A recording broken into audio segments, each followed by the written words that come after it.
Okay, 7.3, analyzing geometric sequences in series. How can you recognize a geometric sequence from its graph? In your own words, write the meaning of each vocabulary term. We kind of already defined this already, but to give you guys a formal definition, a geometric sequence is when the ratio of any term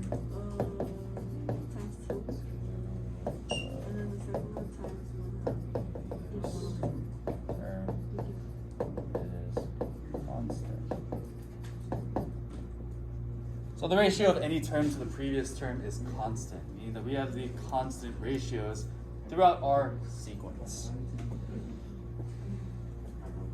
What is the ratio? You guys remember?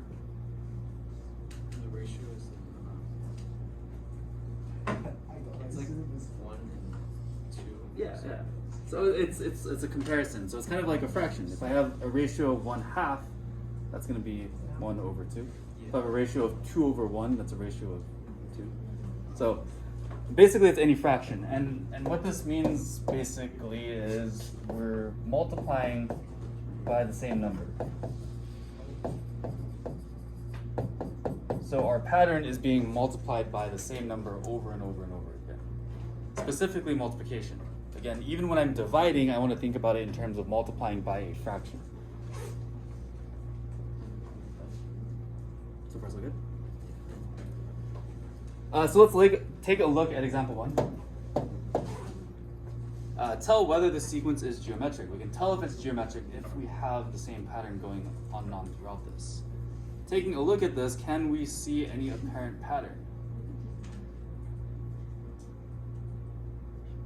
Right off the bat, not really. But I want to double check. I want to make sure. So with my definition, it says that the ratio of any term to the previous term is constant. Meaning that what I can do is I can take 12 and divide it by the previous term. What's the term before 12? 6. 6. If I divide 12 and 6, what does that give me? 2. So my ratio here is 2. And I can keep doing that with the rest of my terms. My next term is 20, and what's the previous term to 20? 12. 12. If I reduce this fraction, what does it become? I think they're both divisible by 4. If I divide top and bottom by 4, I get 1.6. Keep it as a fraction. 1/6. 5/3. 5/3. Good job. And we can already see that our ratios are not constant, but just for good practice, let's do one more. What should I divide? 42 and 30. 20. 30 and 20, right? We could do 42 and 30, but just to keep it in order. And this reduces down to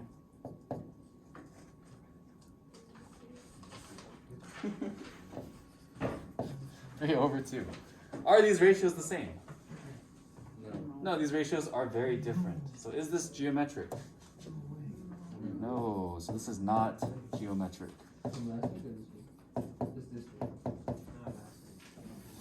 Take a look at the second one. See if you guys can figure out this one on your own. Tell me whether it's geometric or not. If it is, tell me what the common ratio is.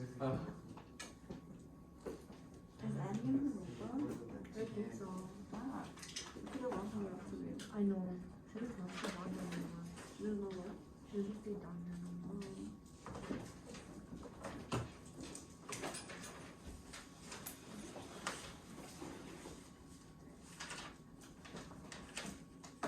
What if we do? I might have to go nothing. Oh, do this. I don't know. It's okay.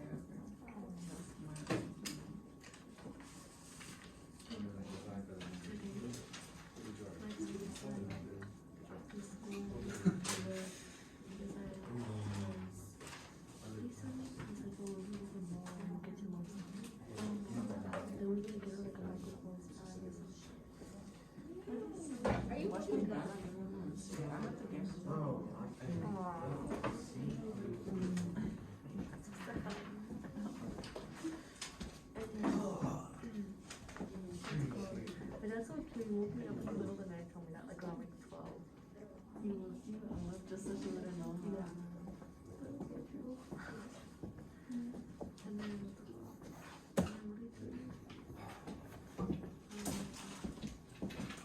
All the Loki and Valentine's Day, all the stuff that sees candies, and get like a little chocolate. Heart, It's like the heart ball. yeah, and something and get like flowers. And like I'll give it to my dad and the flowers to my mom. Oh, yeah.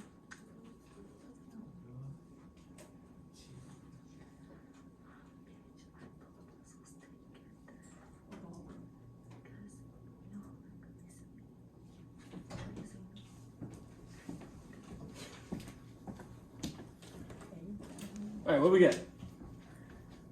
Not geometric? Are we sure? Geometric. Wait, Oh, I did that. I don't know.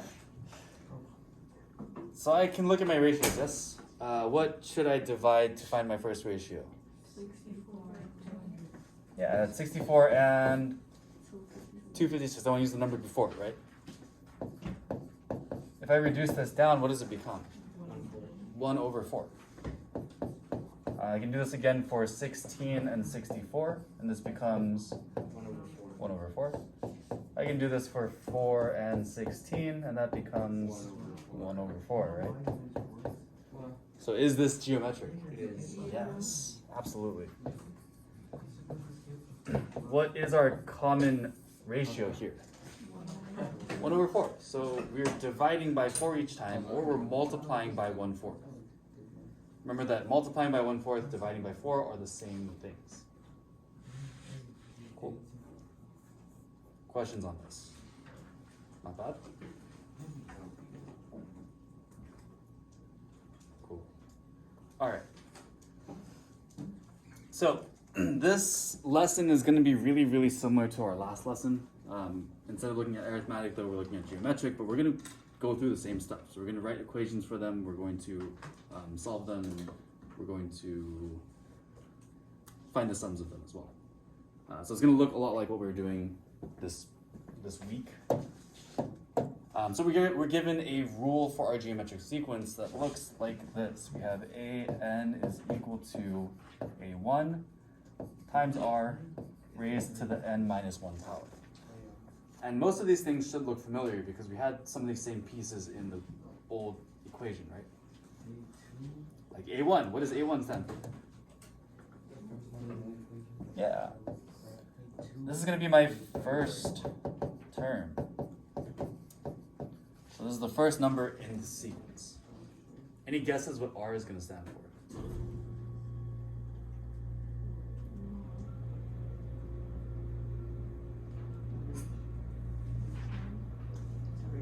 Yeah, good. The ratio, the common ratio. So this r value is going to represent our ratio. Common ratio.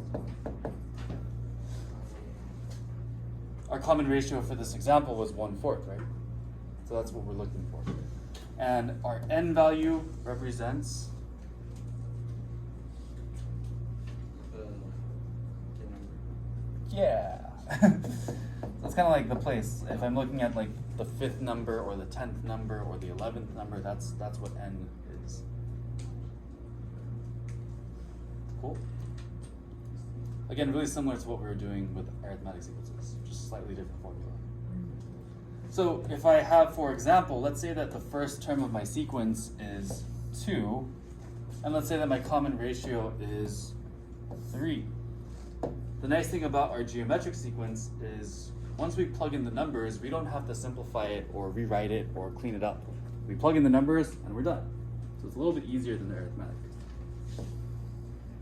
So if my first term is 2, then what should my equation look like? I have a(n) equals 2 times, what's my r value? Ratio? Oh, Ratio, which is 3. 3. And we're raising that to the n minus 1 power. And this is my equation. Easy stuff, right?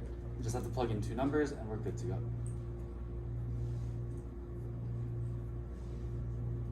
Questions on this?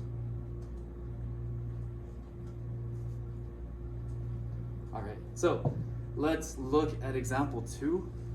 We want to write a rule for the nth term of the sequence. In other words, we want to write a rule for this list of numbers. So we need two things. We need to know what is our first term and what's our common ratio. What is our first term here? 5. This is the first number in the sequence, so this is going to be our A1. What's our common ratio? What's the pattern here? What's going on?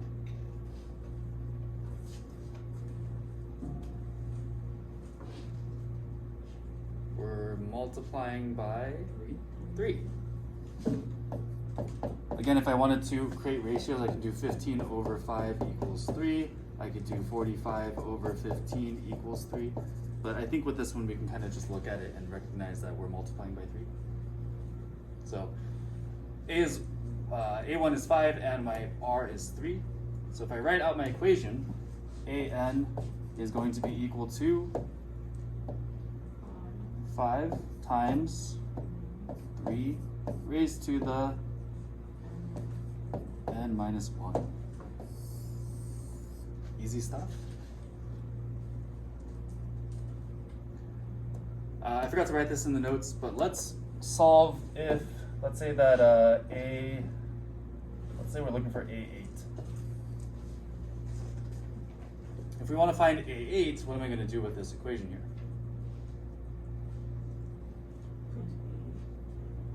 Plug in 8, 4, n, right? So A8 is going to be equal to, do 5 times 3 raised to the 8 minus 1. At this point, we are using exponents, and these numbers are going to get a little bit big. That's okay, because we can use our calculators. So if I raise 3 to the 7th power, because 8 minus 1 is 7, what is 3 to the 7th power?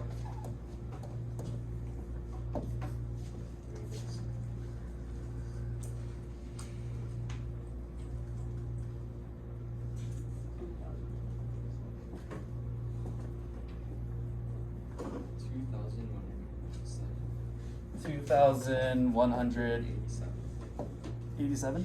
Yeah. And we're still multiplying that by 5, so what's that going to give me?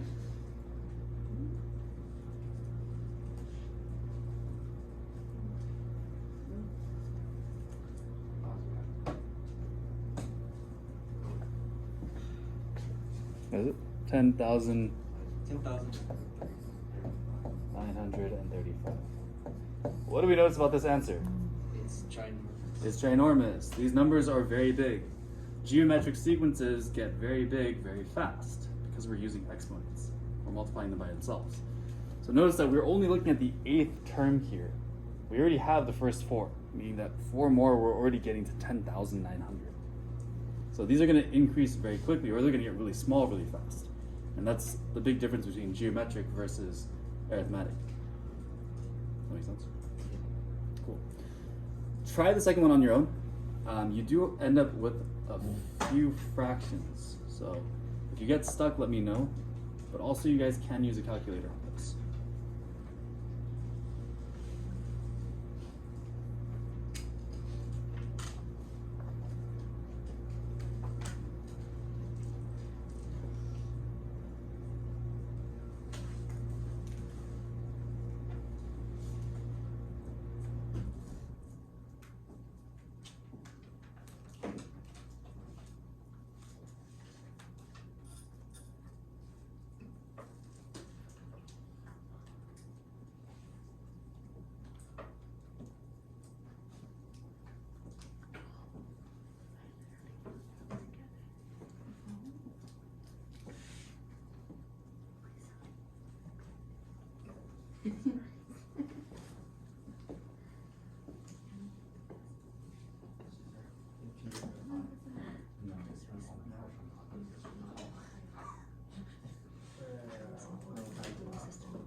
Like obviously people from the house, take a Joe from that house,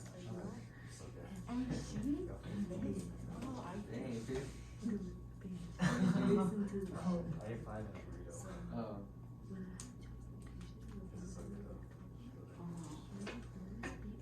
You used to work out, right?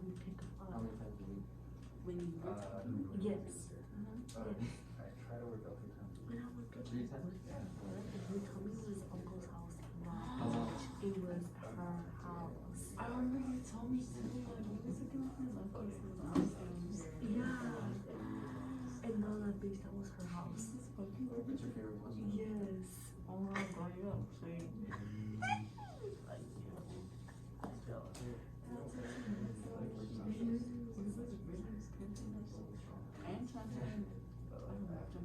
Yes. And then literally, she was blackmailing all of them. Remember that?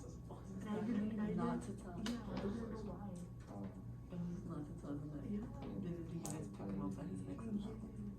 And then baby talking. If I try to get off, it's hard. It's painful, but kind of.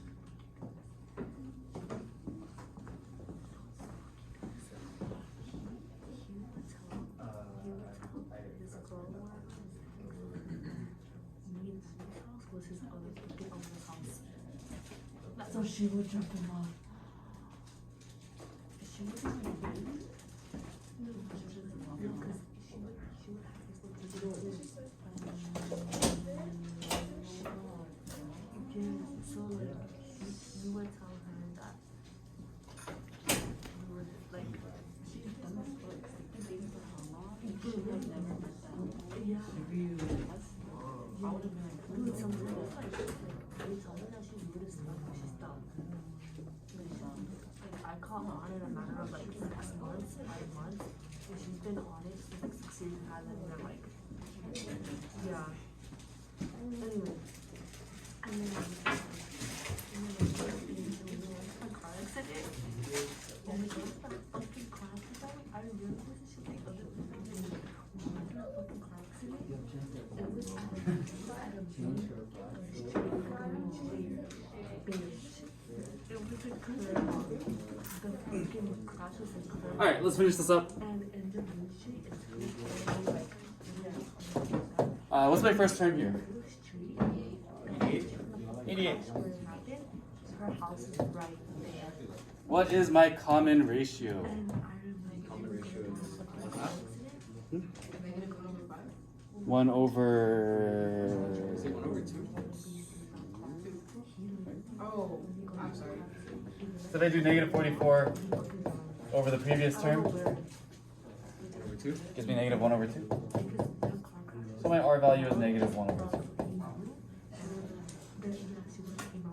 What is my equation going to look like? AN equals 88 parentheses 1/2.